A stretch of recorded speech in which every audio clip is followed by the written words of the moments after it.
أعوذ بالله من الشيطان الرجيم నేను శపించబడిన బహిష్కరించబడిన శైతాన్ నుండి రక్షణ పొందటానికి అల్లాహ్ శరణు వేడుకో.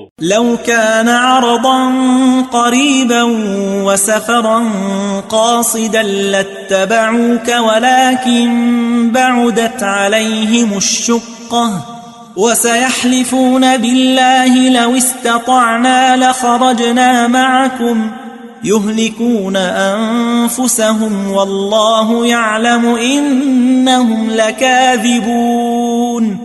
అది తొందరగా దొరికే లాభం మరియు సులభమైన ప్రయాణమైతే వారు తప్పక నీ వెంట వెళ్లేవారు.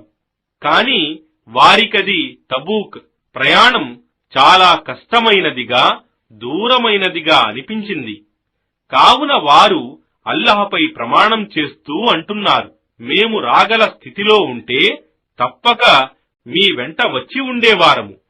ఈ విధంగా అబద్ధమాడి వారు తమను తాము నాశనం చేసుకుంటున్నారు మరియు వారు అబద్ధమాడుతున్నారని అల్లాహ్కు బాగా తెలుసు.